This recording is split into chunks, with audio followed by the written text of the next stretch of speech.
नमः श्री शंकरानंद गुरुपादाम्बुजन्मने सविलास महामोह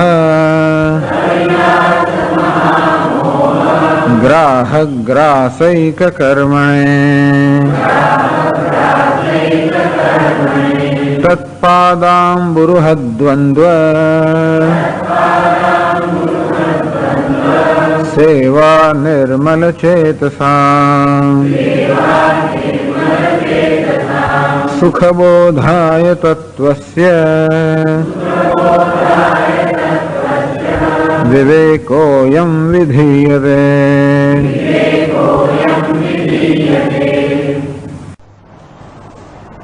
હવે ચર્ચા ચાલી રહી છે કે આત્માનું શું માપ છે કે પરિમાણ છે.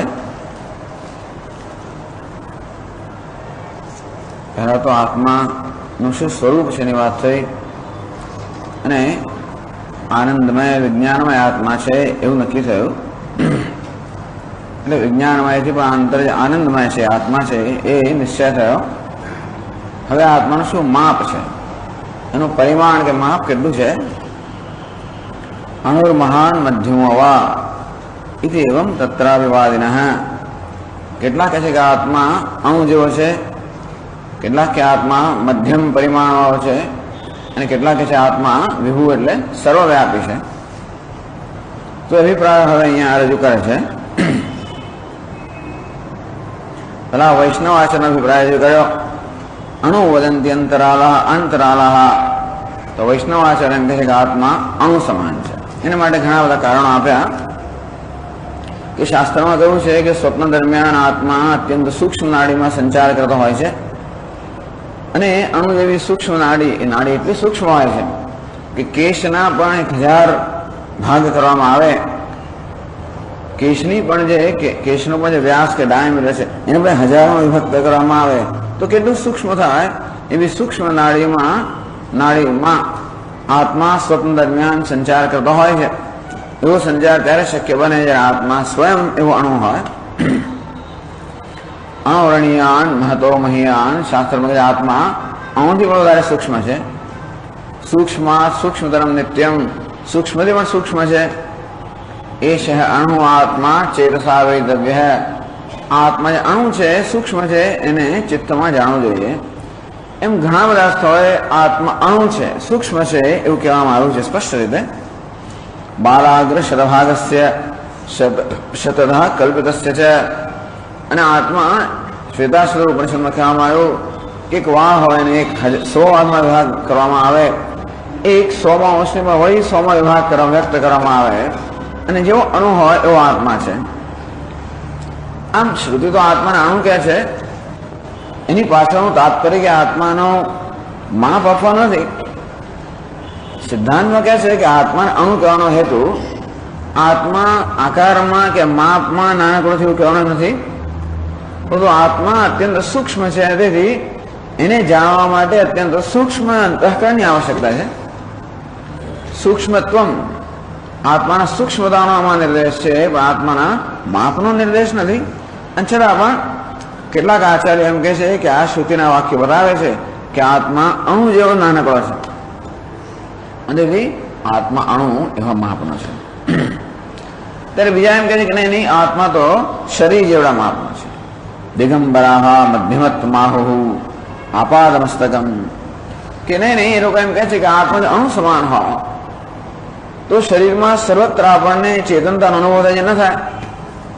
જો આત્મા અણુ જેવો હોય તો એક વખતે એક જ સ્થળે ચેતનતાનો અનુભવ થઈ શકે. પરંતુ આપણે ગંગા કેવા કોઈ અત્યંત ઠંડા જવામાં ડૂબકી મારીએ તો સમગ્ર શરીરની અંદર આપણને જે એક સાથે ઠંડીનો કેવો અનુભવ થતો હોય છે એ બતાવે છે કે આત્મા શરીરમાં સર્વત્ર એક સાથે વ્યાપ્ત છે.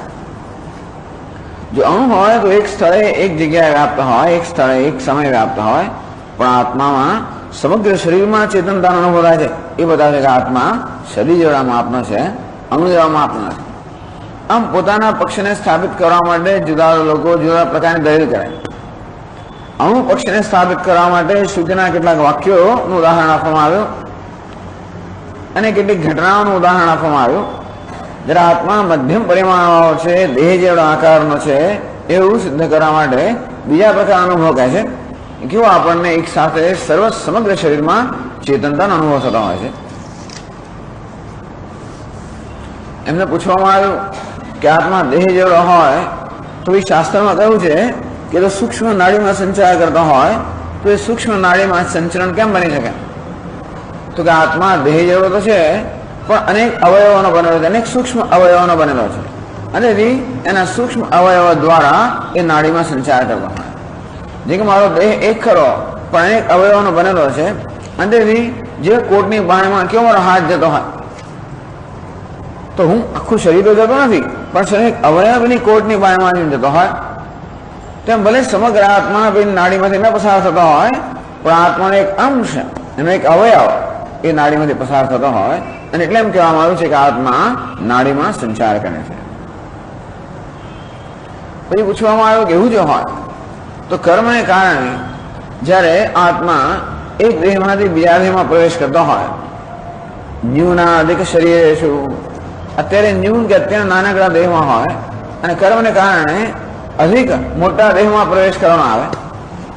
જેમ કે અત્યારે મચ્છર હોય અને પછી હાથી બનવાનો આવે તો અથવા અત્યારે અધિક દેહમાં હોય અને પછી ન્યૂ દેહમાં પ્રવેશ અમીબા બની જાય તો આત્મા જે દેહ જેવો હોય તો આવી રીતે નાનકડા ઉપાધિ નાનકડી ઉપાધિ કેમ પ્રવેશ કરી શકે? એનો ઉત્તર આપે છે કે અહીં પણ આપણો અનુભવ છે કે આત્મા જે દેહ જેવો છે એનું માપ બદલાયા કરતો હોય છે. જેમ જેમ અવયવોની વૃદ્ધિ થતી જાય તેમને આત્મામાં વૃદ્ધિ થતી જાય છે. જેમને અવયવો ક્ષીણ થતા જાય તેમ આત્મા બધાને ક્ષીણ થતો જાય છે. અંતે રીતે એક દેહમાંથી એક ઉપાધિમાંથી બીજી ઉપાધિમાં પ્રવેશ કરવામાં આવે ત્યારે આવું જ કંઈક થતું હોય. અવયવમાં ક્યાં તો વૃદ્ધિ આવે કે અવયવ ક્ષીણ થઈ જાય અને હાથી જેવડો આત્મા હોય ક્ષીણ થઈને એકદમ મચ્છર જેવો બની જાય પછી એમાં પ્રવેશ કરે. મચ્છર જેવો હોય અને બીજો કંઈક બનવાનો હોય તો અવયવમાં વૃદ્ધિ થાય અને બીજી ઉપાધિમાં પ્રવેશ કરે. આવી જાતની દલીલ કરવામાં આવે કે આત્મા મધ્યમ પરિમાણવાળો છે, દેહ પરિમાણવાળો છે. આમ આત્માના પરિમાણ કે કદ વિશે ત્રણ અભિપ્રાય છે. અણુ જેવડા કદનો છે, દેહ જેવડા કદનો છે, સર્વવ્યાપી છે. વેદાંત સિદ્ધાંત આત્મા સર્વવ્યાપી છે. હવે આ પ્રકારે દિગંબર લોકોએ જૈન લોકોએ જ્યારે આત્મા દેહના પરિમાણવાળો છે એટલા મહાફળ જેવું જ્યારે બતાવ્યું ત્યારે હવે 85મા શ્લોકમાં કહે છે જો આપણા કેવા પ્રમાણે આત્મા અનેક અવયવોનો બનેલો હોય એમાં વૃદ્ધિ થતી હોય ક્ષય થતો હોય આમ અવયવોના સંચયને કારણે આત્મામાં વૃદ્ધિ થાય અને અવયવોના વળી ક્ષયને કારણે આત્મામાં ક્ષય થતો હોય અને વળી અનેક અવયવોનો બનેલો હોય જેથી બધી નાડીમાં સંચાર કરતો હોય તો આત્મા કેવો બની જાય? અનિત્ય બની જાય. જે વસ્તુ અવયવવાળી છે એ હંમેશા અનિત્ય છે. આત્મના સાવયવત્વે ઘટાદિવત અનિત્વ પ્રસંગ જેમાં ઘડો જે છે અનેક બધા માટીના કણોનો બનેલો છે અને એ કાળે કરેલા નાશ પામવાનો એટલા નાશ પામવાનો કે જે કારણથી માટીના બધા કણો પરસ્પર જોડાઈને ઘડાના રૂપમાં રહેલા છે એ માટીના કણોને જોડવાનું પરિબળ જ્યારે જતું રહેશે ત્યારે એ માટીના કણો જોડાયેલા નહીં રહે, બધા છૂટા પડી જશે અને આ ઘડો નષ્ટ થઈ જવાનો. તેમ આત્મા પણ અનેક બધા અવયવોનો કે અંગોનો બનેલો હોય તો જે કોઈ કારણસર આત્માના બધા અવયવો જોડાયેલા છે એ કારણ જ્યારે દૂર થઈ જાય ત્યારે એ અવયવો પણ છૂટા પડી જાય અને વસ્તુ નષ્ટ થાય. કહેવાનો ભાવ એ છે કે જે વસ્તુ અનેક અવયવોની બનેલી હોય એનો હંમેશા એની ઉત્પત્તિ પણ થવાની, એનો નાશ પણ થવાનો, એ હંમેશા અનિત્ય હોવાનો. એટલે આત્મા અનિત્ય બની જાય. 85મા શ્લોકમાં એ કહે છે સાંશસ્ય ઘટવન્નાશઃ ભવત્યેવ તથા સતી કૃતનાશા કૃતાભ્યાગમ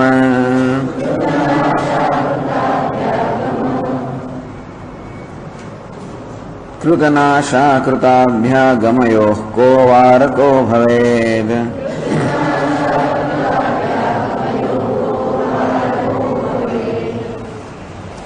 ઘણીવાર તો આ એક પંક્તિને બેમાં વિભાગ કરી શકે એવું નથી લાગતું, સામાન્ય થઈ શકે. સાંશસ્ય ઘટવત નાશ ભવતી એવ, આ સિદ્ધાંત છે. જે કોઈ વસ્તુ ઉત્પન્ન થયેલી હોય, જેનું સર્જન થયું હોય, હંમેશા અનેક અવયવોની બનેલી હોય. અવયવ એટલે હાથ પગ અવયવ કે એવું નથી, પણ એને દરેકના, જેમ કે આ પેન એ પણ અનેક બધા ઘટકોની બનેલી છે, અનેક બધા અણુ પરમાણુઓની બનેલી છે ને, એમ આ ઘડો પણ અનેક ઘટકોનો બનેલો છે. માટીના ઘણા બધા કણ કે પરમાણુના સંયોગમાંથી બનેલો છે. એને કહેવાય સાવયવ, અવયવ સહિત, અર્થાત અનેક અવયવોનો બનેલો સંઘાત. સાંશસ્ય ઘટવત નાશ, આત્મા સાંશ અંશ સહિત હોય, અનેક અંશનો કે અવયવનો બનેલો હોય, તો આત્મા પણ આ ઘડાની કોટીમાં આવી ગયો. તો ઘડો જેમ અનેક અવયવોનો બનેલો છે, અનેક કણોનો બનેલો છે, અને માટે કાળે કાળે નાશ પામતો હોય છે. નાશ યોગ્ય હોય છે. કોઈ વસ્તુનો ફેંકો અને તૂટી જવાનું, તૂટી જાય શું થાય? એના અવયવ છૂટા પડી જાય. કોઈ વસ્તુને ફેંકવાથી કે એના પર આઘાત થવાથી જે તૂટી જતું હોય, એ તૂટવાનું ત્યારે જ સંભવિત હોય જ્યારે એ વસ્તુ અનેક અવયવોને બનેલી હોય, અવયવ છૂટા પડી જતા હોય. આમ કપડાને ફાડી નાખો, ફાડી જાય. કેમ? કારણ કે અનેક અવયવોનો બનેલો છે. આમ જગતમાં જે કંઈ પદાર્થો છે, બધા પદાર્થો વિનાશશીલ છે, કારણ કે અનેક અવયવોના બનેલા છે. એમ આત્મા પણ અનેક અવયવોનો, અનેક અણુઓનો બનેલો હોય, તો ઘટવત નાશ ઘડાની જેમ આત્માનો પણ નાશ થવાનો. ભવતી એવ, તો એ વસ્તુ વિનાશશીલ છે. ભવતું કો દોષ કે ભલે આત્મા અનિત્ય હોય, વિનાશશીલ હોય, અર્થાત ભલે એનો નાશ થાય, શું વાંધો છે? આત્મા અનિત્ય હોય, અનિત્ય અર્થાત એનો જન્મ થતો હોય, મૃત્યુ થતો હોય, એવો આત્મા હોય તો શું થાય? દુનિયાભરમાં એવું લોકો માને છે કે આત્મા, હિન્દુસ્તાનની અંદર જે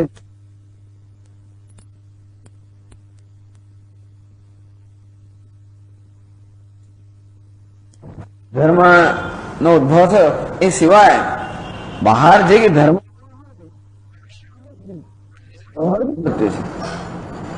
ઇસ્લામ હોય કે ક્રિશ્ચિયાનિટી હોય કે પછી જુડાઇઝમ હોય, જે હોય તે ખાલી ભારતમાં જ પૂર્વજન્મ અને પુનર્જન્મ આ બધાનો સ્વીકાર કરવામાં આવે છે. એમાં મહત્વનું કારણ છે કે જો પૂર્વજન્મ જે વસ્તુ ન હોય, એના આત્માનો જન્મ થતો હોય, અને નાશ થયા પછી પુનર્જન્મ જો ના હોય, તો કૃતનાશ અકૃત અભ્યાગમયો, કૃતનાશ અકૃત અભ્યાગમ, આ હંમેશ માટે દલીલ કરવામાં આવતી હોય છે. અનિત્ય આત્મા, આત્મા જો અનિત્ય હોય તો કૃતનાશ, અનિત્યનો અર્થ આત્મા જો નાશ થવાનો હોય, તો આ જન્મમાં જે કર્મ કર્યા હોય એ કર્મનું ફળ આપ્યા વગર આત્મા નષ્ટ થઈ ગયો.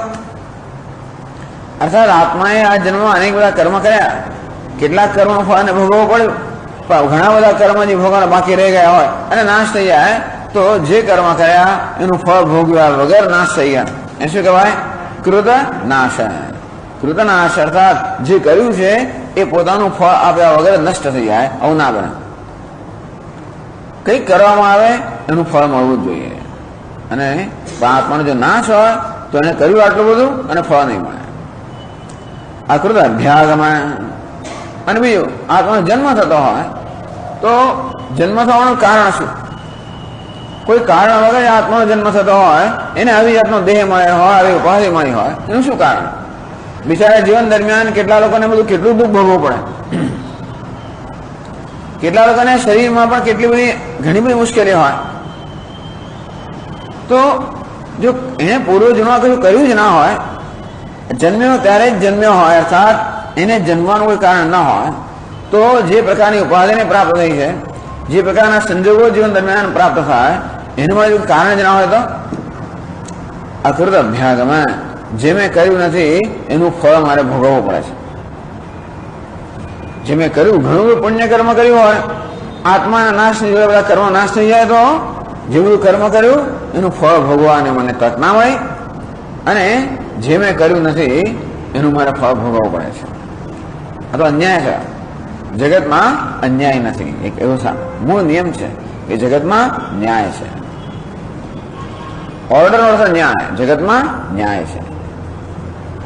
એટલે જ હંમેશા, એટલે તો આ બધા કુદરતના નિયમો કામ કરે છે કે reaction is equal opposite two action. ટૂંકમાં ભાવ અને પ્રતિભાવ કે કર્મ અને પ્રતિકર્મ હંમેશા પરસ્પર એક સમાન હોય. જેવું કર્મ જેવું કરે તેવું પામે, વાવે તેવું લણે.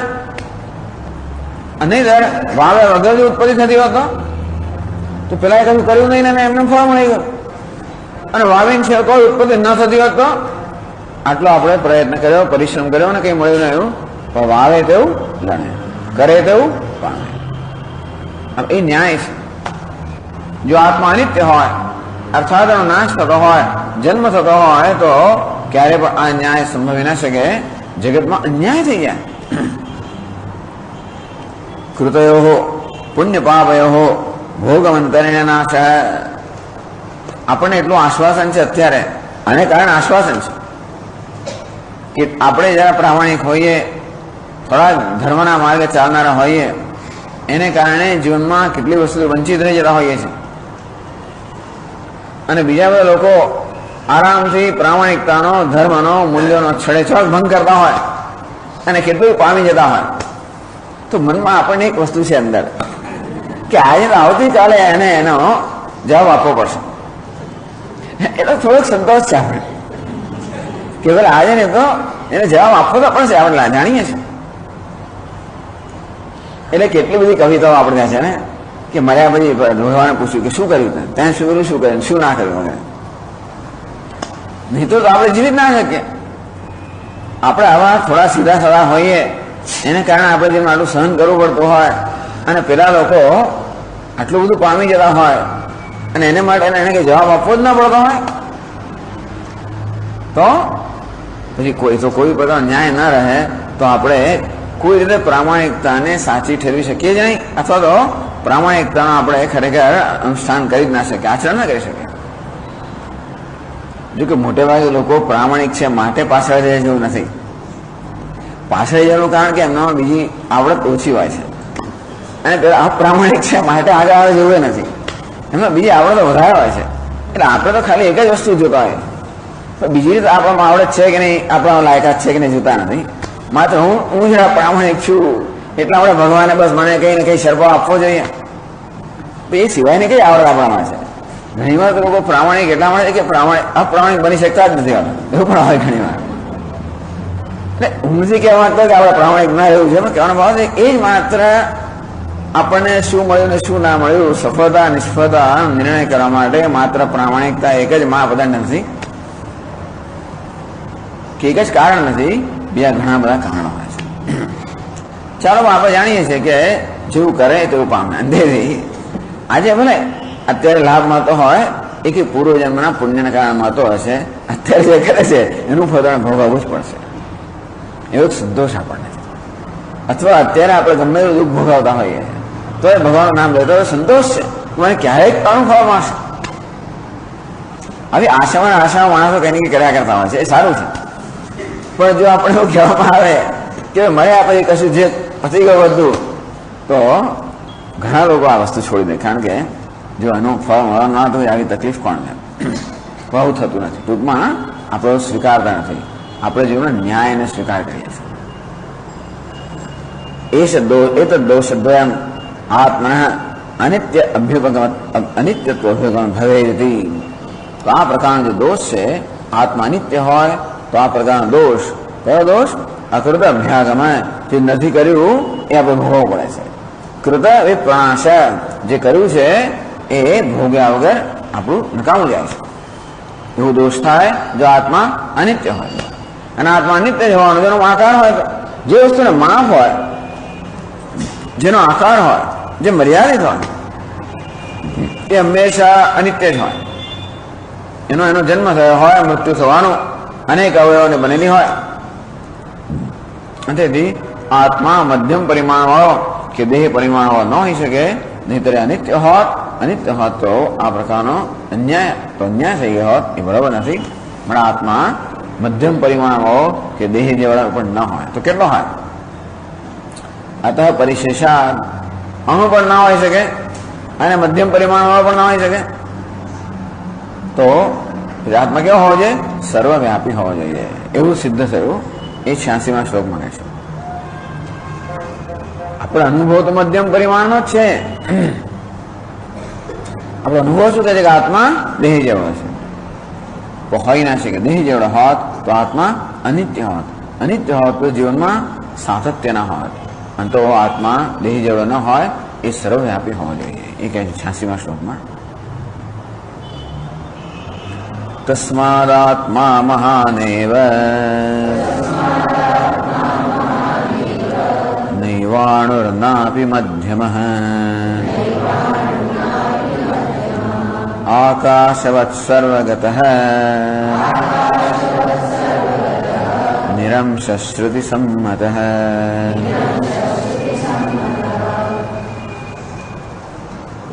તસ્માત તે કારણથી, કારણ કે આત્મા અણુ પણ હોઈ શકે. જો અણુ હોત તો દેહમાં સર્વત્ર આપણને ચેતનતા અનુભવ થાય, એ શક્ય ન બની હોત. આત્મા મધ્યમ એટલે કે દેહ જેવડો પણ ન હોઈ શકે, અને તો અનિત્ય બની ગયો હોત. એ આત્મા મહાન, એવા આત્મા કેવો છે? મહાન છે, વિભુ છે, સર્વવ્યાપી છે, અપરિચ્છિન્ન છે. દેશ કાળ કે કોઈ પ્રકારની મર્યાદાની કોઈ સીમામાં બંધાયેલો નથી. આત્મા અનંત છે, અસીમ છે. નૈવ અણુ ના મધ્યમ, અણુ પણ ન હોઈ શકે, મધ્યમ પણ ન હોઈ શકે. તો કેટલો છે? આકાશવત સર્વગત. તો ઉપનિષદમાં ઉદાહરણ આપે છે.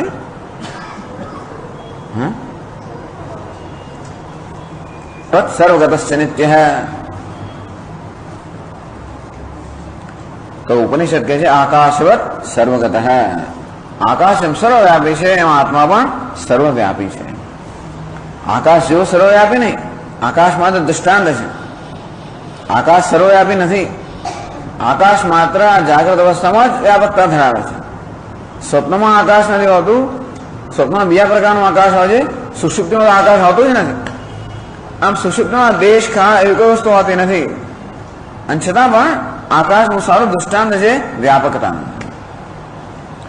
આ ભૌતિક સ્તર પર કે જાગ્રત સ્તર પર આપણે કહી શકીએ આકાશ સર્વવ્યાપી છે. આકાશવત સર્વગત. જેમ આકાશ સર્વવ્યાપી છે, સર્વવ્યાપીત્વ માટે આકાશ એમ સુંદર દૃષ્ટાંત છે. એને સર્વવ્યાપી કહેવાય, એને વ્યાપક કહેવાય, જે બધાને અવકાશ આપે.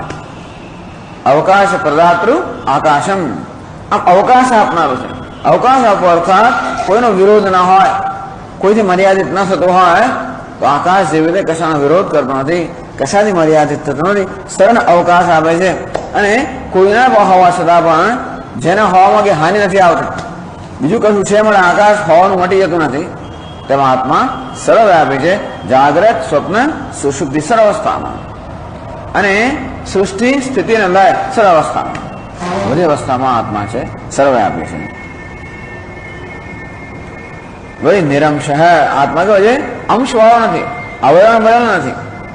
નિષ્કલમ નિષ્ક્રિયમ શાંતમ. શ્વેતાસ્ત્ર ઉપનિષદ કહે છે નિષ્કલમ નિષ્ક્રિયમ શાંતમ. નિષ્કલમ બધી કલાઓ કે અવયવનો બનેલો આત્મા નિરવયવ છે, નિરંશ છે. અર્થાત એવું નથી કે અનેક અંશનો, કલાઓનો કે અનેક અવયવનો બનેલો હોય. નિષ્કલમ નિષ્ક્રિયમ શાંતમ ઇત્યાદિ આગમ પ્રમાણમ. તો શાસ્ત્રના જે વાક્યો છે એ આત્મા માટે પ્રમાણ છે. તો કહેવાનો ભાવ એ છે કે વેદાંતના આચાર્યનું કહેવું છે કે આત્માનું શું સ્વરૂપ છે એનો નિર્ણય માત્ર તર્કથી ના થઈ શકે. બીજા બધા લોકો છે એ તર્કથી નિર્ણય કરતા હોય છે કે આત્મા અણુ જેવો હોવો જોઈએ કારણ કે આ પ્રકારનો અનુભવ છે. બીજા એમ કે આત્મા દેહ જેવો હોવો જોઈએ કારણ કે અમુક પ્રકારનો અનુભવ છે. તો આપણને જે પ્રકાર અનુભવ થાય છે એ પરથી આત્માના સ્વરૂપનો નિશ્ચય કરવો એનું નામ તર્ક. તો વેદાંત શાસ્ત્ર તો ઉપનિષદ પ્રમાણ માને છે. ઉપનિષદમાં શું કહ્યું છે? આત્મા અતિન્દ્રિય વિષય છે, તેથી ઇન્દ્રિય ગમ્ય નથી. તો તર્ક જે હંમેશા ઇન્દ્રિય ગમ્ય જગતના અનુભવથી રચાયેલો છે. જ્યારે તર્ક આપણે કહીએ છીએ, દલીલ કહીએ છીએ, ન્યાય કહીએ છીએ, એ એની પાછળ આપણા અનુભવ પરથી હંમેશા તર્ક આપણે રચતા હોઈએ. આપણા બધા અનુભવો હંમેશા ઇન્દ્રિય ગમ્ય જે પદાર્થો છે એનામાં જ મર્યાદિત હોય છે. એટલે અનુમાન જે કરતા હોય એ આપણા અનુભવ આધારિત હોય. બધા અનુભવો ઇન્દ્રિય ગમ્ય વિષયો પર સીમિત હોય છે. આત્મા કહે છે ઇન્દ્રિય અતીત છે. અને ઇન્દ્રિય ગમે જે અનુભવ છે એ પરથી ઇન્દ્રિય અતીત છે એનું આપણે અનુમાન ન કરી શકીએ. મારા આત્મા તર્કોનો વિષય નથી, અનુમાનનો વિષય નથી. અર્થાત આત્માના સ્વરૂપનો નિશ્ચય અનુમાનથી, તર્કથી, દલીલથી ન થઈ શકે. આત્માના સ્વરૂપનો નિશ્ચય શાસ્ત્રના પ્રમાણથી થઈ શકે અને તર્ક કે દલીલ એમાં મદદરૂપ થાય. એટલે વેદાંતમાં તર્કનો કે દલીલનો જરૂર ઉપયોગ કરવામાં આવે છે, પરંતુ માત્ર શાસ્ત્રને સમજવા પૂરતો, નહીં કે એ આત્માનો કે સત્યનો નિશ્ચય કરવા માટે નહીં, પરંતુ સત્યનું જે રીતે શાસ્ત્રો પ્રતિપાદન કરે છે એ સમજવા માટે તર્કનો પ્રયોગ કરવામાં આવે છે. સત્ય ઘણા લોકો માત્ર તર્કથી જ સમજવાનો પ્રયત્ન કરે, આમ કેમ, આમ કેમ, આમ કેમ. ટૂંકમાં આપણે અનુભવોના સત્ય માનીને પછી અનુભવ જે અનુભવાઈ રહ્યું છે એ સત્ય છે એ સ્વીકાર કરીને પછી આપણે પૂછે કે આમ કેમ, તો કે નહીં, શાસ્ત્ર આમ કહે છે. એ પરથી અનુભવ સમજવાનો હોય. અનુભવ પરથી સત્યનું તારણ ન કાઢવાનું હોય, પરંતુ સત્યનું જે પ્રકારનું પ્રતિપાદન શાસ્ત્રમાં થયું છે એ પરથી અનુભવ સમજવાનો હોય. આ વેદાંતની પ્રક્રિયા છે. એટલે આત્માના સ્વરૂપના પ્રતિપાદન માટે ઉપનિષદ પ્રમાણે છે. આકાશવત સર્વગતસ્ય નિત્ય, આત્મા નિત્ય છે અથવા જન્મ મૃત્યુ સર્વ પ્રક્રિયાઓથી મુક્ત છે, સર્વવ્યાપી છે. જે વસ્તુ મર્યાદિત હોય દેશ કે કાળમાં એ અનિત્ય હોવાની. આત્મા નિત્ય છે, દેશ કાળ સર્વત્ર વ્યાપ્ત છે અને આત્મા નિરવય છે, નિરંશ છે, અને તેથી એ અનિત્ય નથી. આ બધા શ્લોકોમાં પહેલા એક બધા શ્લોકોમાં નક્કી કરવામાં આવ્યું કે આત્મા આનંદમય છે, ચેતન છે, એવું નક્કી કરવામાં આવ્યું. પછી આત્માના માપ વિશે ચર્ચા થઈ, તો આત્મા સર્વવ્યાપી છે એ નક્કી કરવામાં આવ્યું. પહેલા આત્મા આનંદ સ્વરૂપ છે, પછી સર્વવ્યાપી છે. હવે આત્મા કેવો ચેતન છે એ નક્કી કરવાની જરૂર છે. હવે આત્મા ચેતન છે કે જળ છે કે જળ ને ચેતન છે એ વિશે અનેક પ્રકારના અભિપ્રાય પ્રવર્તમાન છે. એવં આત્મન વિભુત્વ પ્રસાદ્ય, આત્મા વિભુ છે, સર્વવ્યાપી છે, સિદ્ધ કર્યો. તસ્ય ચિદ્રૂપમ નિશ્ચેદમ, આત્મા ચૈતન્ય સ્વરૂપ છે એનો નિશ્ચય કરવાની જરૂર છે. પહેલા નિશ્ચય કરો દેહ આત્મા નથી, પ્રાણ આત્મા નથી, ઇન્દ્રિય આત્મા નથી, મન આત્મા નથી, બુદ્ધિ આત્મા નથી, પરંતુ આ બધાનું જે તત્વ, આ બધા સૂક્ષ્મ સર્વ આંતરતમ જે તત્વ છે એ આત્મા છે. એ આત્મા કેવડો છે તો કે અણુ નથી, દેહ જેવડો નથી, પરંતુ સર્વવ્યાપી છે. આત્મા કેવો છે? ચેતન છે કે જળ છે? તો એ યુગની અંદર પણ આત્મા જળ છે એવું કહેનારા ઘણા બુદ્ધિશાળી લોકો હતા. તો પ્રાભાકર કે નૈયાયિક લોકો, બહુ બુદ્ધિશાળી લોકો, એવું તર્ક સિદ્ધ કરે કે આત્મા જળ છે. તો પેલા એ અત્યારના વૈજ્ઞાનિક લોકો ઘણા માનતા હોય છે કે આત્મા જળ છે, ચેતનતાનો ગુણ છે, સ્વયં જળ છે.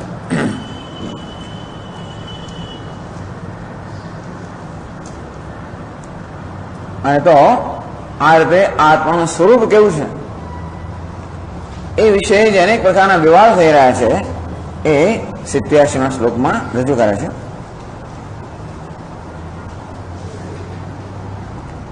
ઇત્યુક્ત્વા તદ્વિશેષેતુ બહુધા કલહં યયુઃ અચિદ્રૂપોऽથ ચિદ્રૂપઃ ચિદચિદ્રૂપ ઇત્યપે.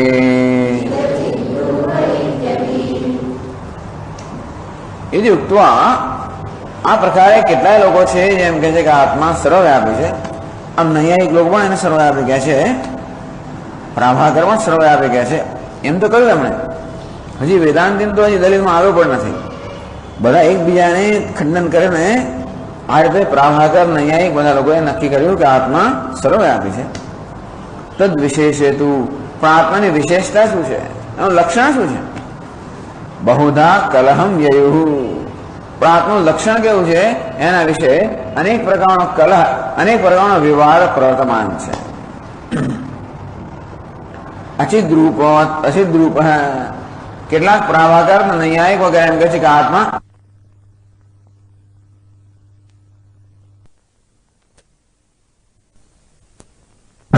ચેતન બંને છે.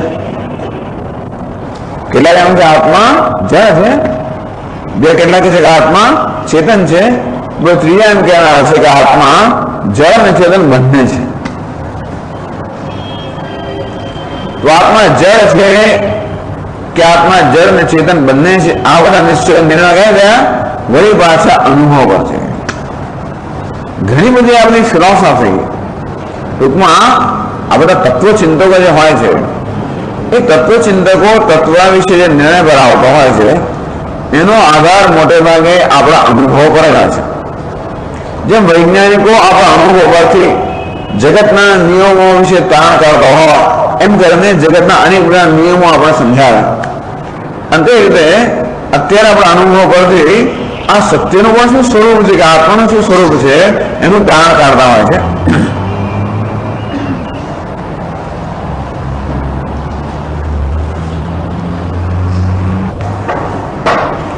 તો આત્મા જળ છે, ચેતન છે, જળ અને ચેતન બંને છે, આ બધા નિશ્ચયો અનુભવ પરથી થતા હોય છે.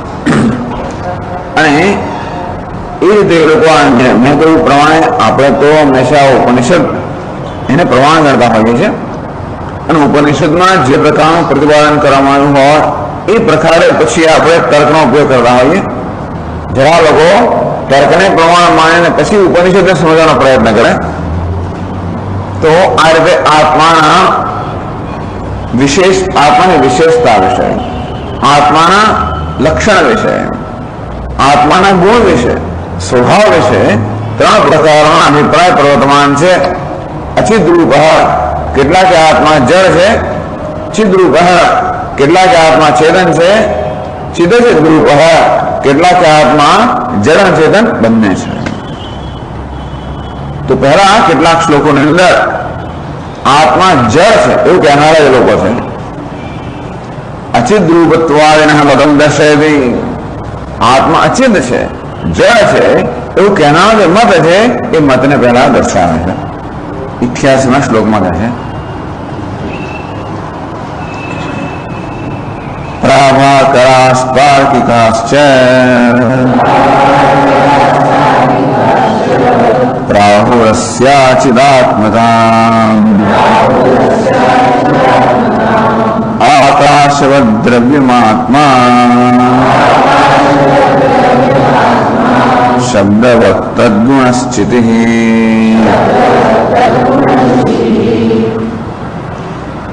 આપણે એમ કે દલીલો શું કામ કરતા સીધું કહી દે ને બીજું કહેવાનું છે તે આપણે એમ કે સિદ્ધાંત જે છે સીધો કહી રહ્યો પણ એ સીધા કેમ નથી કહેતા? સ્થૂળ પદ્ધતિ ન્યાય પેલા સ્થૂળ વિચારથી પ્રારંભ કરીને ધીમે ધીમે ધીમે વિચારની સૂક્ષ્મતા પર આવે છે. અત્યંત સ્થૂળ વિચાર કે દેહ આત્મા છે ત્યાંથી નક્કી કર્યું કે નહીં આ ઉપાધિ કરતા ઉપાધિમાં સૂક્ષ્મ આત્મા છે. પછી અણુ અને મધ્યમ પરિમાણોમાંથી સરળ આપે છે એ બતાવ્યું. હવે પણ બીજા અભિપ્રાય લઈને ધીમે ધીમે આપણા વિચારોમાં સૂક્ષ્મ બનાવે છે. કોઈ એકદમ જ કહેવામાં આવે તો આપણે સીધી ગ્રહણ ન કરી શકીએ માટે ક્રમે ક્રમે આપણને આ બધા જે કહે છે તદ્દન ખોટું નથી. આ બધા જે કહે છે દરેકમાં કાંઈ કે સત્યનો અંશ રહેલો છે. અને એ બધાને કહેવાનું કોઈ કારણ છે. શા માટે આત્મા દેહ આત્મા જેવું કહેવાનું કારણ છે, પ્રાણ આત્મા જેવું કહેવાનું કારણ છે, બુદ્ધિ આત્મા છે કહેવાનું કારણ છે, આત્મા ક્ષણિક છે કહેવાનું કારણ છે, આત્મા શૂન્ય છે કહેવાનું કારણ છે. એ કારણની અંદર કોઈ ને કોઈ વિચારના દોષ રહેલા છે. એ દોષ આપણે જોઈએ તો પછી એ આપણે સમજી શકીએ કે નહીં આત્મા એવું ન હોય એમ તો વિચારના દોષ. તો એ એવું નથી કે પેલા બધા તાર્કિકોના વિચારના દોષ દૂર કરીએ, આપણા પોતાના વિચારમાં જે દોષ રહેલા છે એ પણ દૂર થાય. આમ વિચાર શુદ્ધિ માટે આપણે તત્વ વિશે વ્યવસ્થિત રીતે શુદ્ધ રીતે ચિંતન કરી શકીએ એ માટે આ વિચાર છે, જેથી આપણા વિચારની શુદ્ધિ થાય. પ્રભાકરા તાર્કિકાશ્ચ, પ્રભાકર જે મીમાંસક લોકો છે એમાંના એક મોટા આચાર્યનું નામ છે પ્રભાકર. એના અનુયાયીને પ્રાભાકર કહેવામાં આવતા. બીજાનું છે ભાટ. કુમાર ભટ્ટ અને એને ભાટ્ટ કહેવામાં આવે અને પ્રભાકર અને પ્રાભાકર. આમ તો પ્રભાકર છે કુમાર ભટ્ટના શિષ્ય હતા, પણ એમને ગુરુ કે છે. કુમાર ભટ્ટ બહુ મોટા આચાર્ય થઈ ગયા.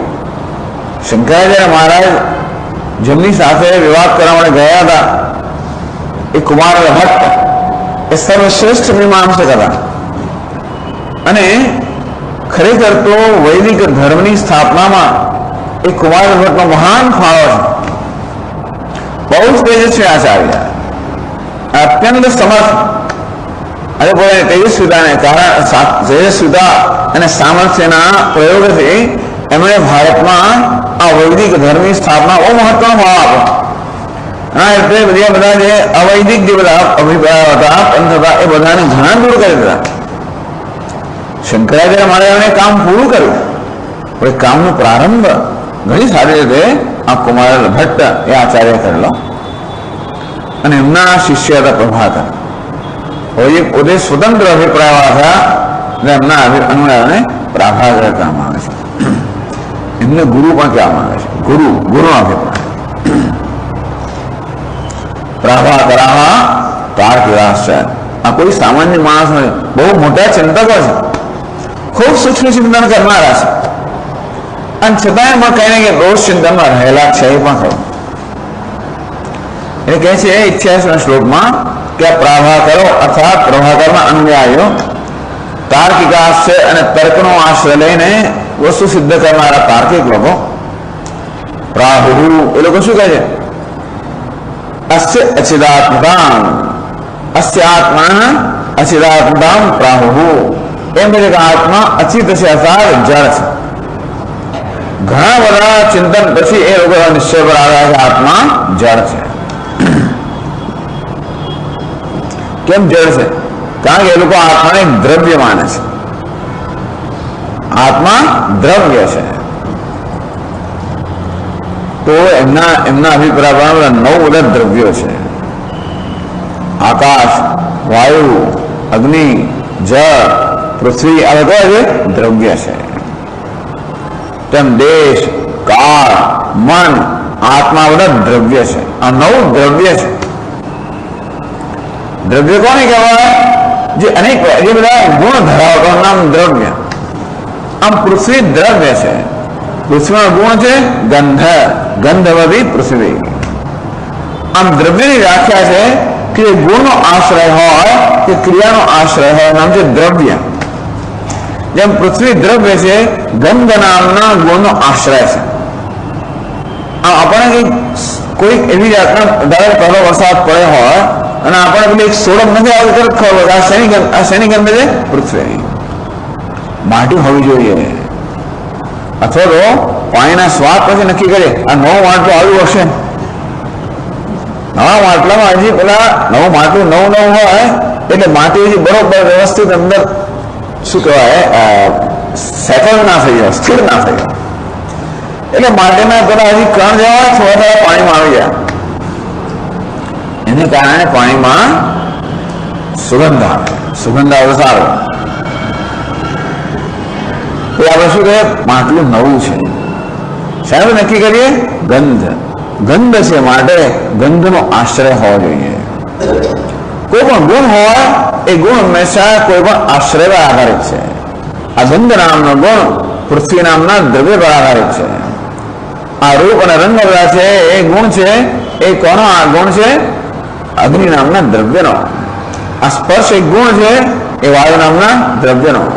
શબ્દ એ ગુણ છે આકાશ નામના દ્રવ્યનો. સ્વાદ એ ગુણ છે જળ નામના દ્રવ્યનો. આમ સ્વાદનો અનુભવ થાય છે. એવું આપણે કહીએ છીએ કે એ સ્વાદ રૂપી ગુણનો કોઈ આશ્રય હોવો જોઈએ. એ દ્રવ્ય છે જળ. ગંધનો અનુભવ થાય છે એ ગંધ રૂપી ગુણનો આશ્રય હોવો જોઈએ. એ છે પૃથ્વી. આમ આ રીતે એ લોકો બધા જુદા જુદા દ્રવ્ય માને છે. આ બધું માનવાનું કારણ પણ આ બધા પ્રકારના ફિલોસોફી કે બધા પ્રકારની પ્રક્રિયાઓનો હેતુ છે આપણા જીવનને સમજાવવાનો. આ બધા જ આચાર્યો આપણા જીવનને સમજાવવા માટે આ પ્રકારની પ્રક્રિયાઓ પણ આપતા હોય છે. તો હવે એ લોકો એવા નિર્ણય પર આવ્યા કે આત્મા દ્રવ્ય છે અને દ્રવ્ય કેવું છે? ગુણનો આશ્રય છે અને વળી કેવું છે? જળ છે. જેમ પૃથ્વી, જળ, અગ્નિ, વાયુ, આકાશ, દેશ, કા બધા જળ છે, મન પણ જળ છે અને તે રીતે આત્મા પણ જળ છે. આત્મા જળ છે એવા નિર્ણય પર કેવી રીતે આવ્યા? આકાશવત દ્રવ્યમ આત્મા.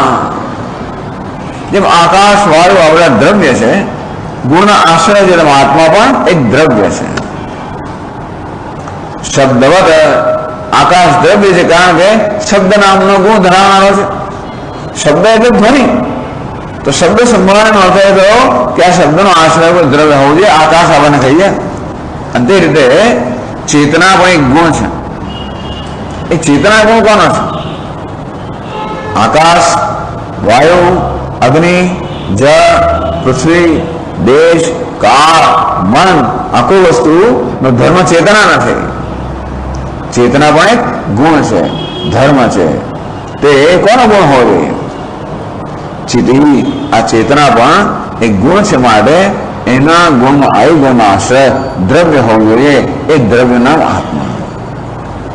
ચેતના જેનો ગુણ છે એ દ્રવ્ય નામ આત્મા. આત્મા દ્રવ્યમ ભવિષ્યમાન હતી ગુણવત્વા આકાશવત. તે આકાશ સગુણ શબ્દ છે, એમાં આકાશ એ ગુણનો આશ્રય દ્રવ્ય છે અને આત્મા દ્રવ્ય હોવું જોઈએ. એનો પણ ગુણ છે. ચેતના આત્મા ગુણ છે, આત્મા પણ એ ગુણનો આશ્રય એટલે કે દ્રવ્ય છે. અને ચેતના પૃથ્વીનો ગુણ કેમ ના ગણા? આ બીજા બધા દ્રવ્યો છે, પૃથ્વી, જળ, અગ્નિ, વાયુ, આકાશ, દેશ, કાળ આ બધા કયા છે? એમાં કોઈ પણ દ્રવ્ય નથી જેનો ચેતના જેનો ગુણ હોય. આમ દરેકે દરેક દ્રવ્યનો એક વિશેષ ગુણ હોય જે બીજા દ્રવ્યમાં ના હોય. અંતે રીતે આ ચેતના એક એવા દ્રવ્યનો ગુણ છે જે બીજા કોઈ દ્રવ્ય ના હોય. એ કયું દ્રવ્ય છે? આત્મા. અંતેથી આત્મા એક દ્રવ્ય છે, સ્વતંત્ર દ્રવ્ય છે. ચેતના જેનો ગુણ છે એવું દ્રવ્ય આત્મા છે.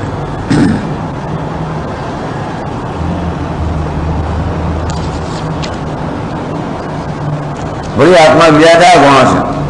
આત્માના ચેતના તો ગુણ છે, એ સિવાય બીજા ઘણા બધા ગુણ છે. એ 89માં શ્લોકમાં કહે છે.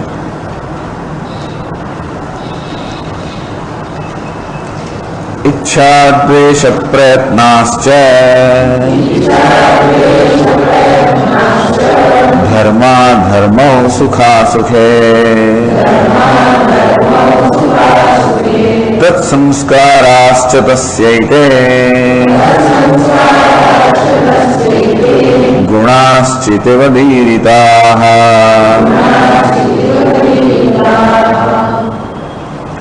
તો આ લોકો એમ કે છે કે જેમ ચેતનતા ચેતના આત્મા ગુણ છે, તેવી રીતે ઈચ્છા આ બધાના માટેનો કોઈક આશ્રય હોવો જોઈએ. ઈચ્છા, દ્વેષ, પ્રયત્ન, ધર્મ, અધર્મ, ધર્મ પુણ્ય, પાપ, ધર્મ એટલે પુણ્ય પાપ, સુખ અસુખ એટલે દુઃખ. આ કોનો ધર્મ? સુખ કોનો ધર્મ છે? આત્માનો. દુઃખ આત્માનો ધર્મ. પુણ્ય પાપ એ આત્માનો ગુણ. ઈચ્છા દ્વેષ પ્રયત્ન આત્માનો ગુણ. તત્ સંસ્કારા છે. અને આ સુખ દુઃખ વગેરે કે ધર્મ અધર્મ જો જન્મે છે એ સંસ્કાર છે, એવા આત્માનો ગુણ છે. ઈચ્છા દ્વેષ પ્રયત્ન ધર્મ અધર્મ સુખ દુઃખ સંસ્કાર અને ચેતના આ કેટલા થયા? 9 આત્માના ગુણ થયા.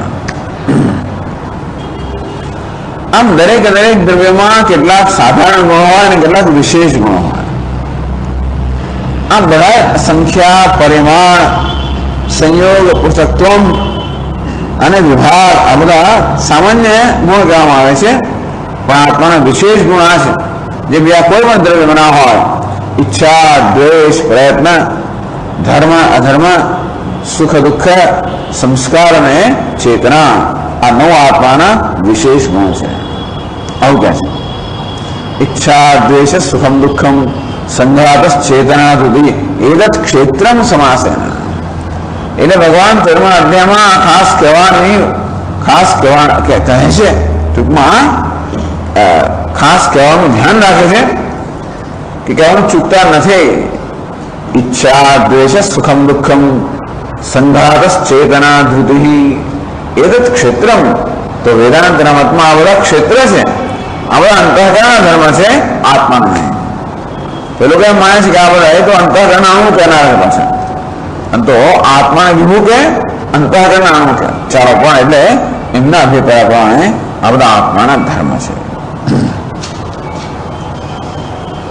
આ રીતે ચર્ચા ચલાવે છે. આ ચર્ચા લાંબી ચાલે છે, પણ આ પ્રકારની ચર્ચાનો પ્રારંભ કર્યો. છઠ્ઠા અધ્યાયનો મુખ્ય વિષય છે આત્માનું જે તત્વ છે એનો નિશ્ચય કરવો.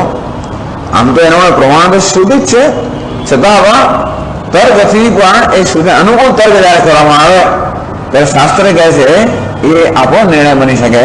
એ માટે એક પછી એક પક્ષ લઈને એ પક્ષના ચિંતનમાં કે વિચારમાં જે દોષ છે દોષનું દર્શન કરાવીને ધીમે ધીમે આપણને સિદ્ધાંત પર લઈ આવે છે. એ પ્રક્રિયા ચાલુ છે અને ચાલુ રહેશે.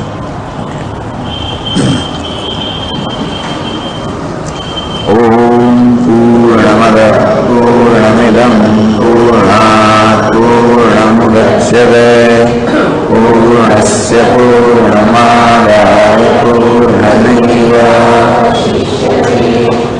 ઓમ શાંતિ શાંતિ શાંતિ. શંકરં શંકરાચાર્યં કેશવં બાદરાયણં સૂત્રભાષ્યકૃતૌ વંદે ભગવन्तौ પુનઃ પુનઃ. ઈશ્વરો ગુરુરાત્મેતિ મૂર્તિભેદવિભાગિને વ્યોમવદ્વ્યાપ્તદેહાય દક્ષિણામૂર્તયે નમઃ. ઓમ શાંતિ શાંતિ શાંતિ. હરિ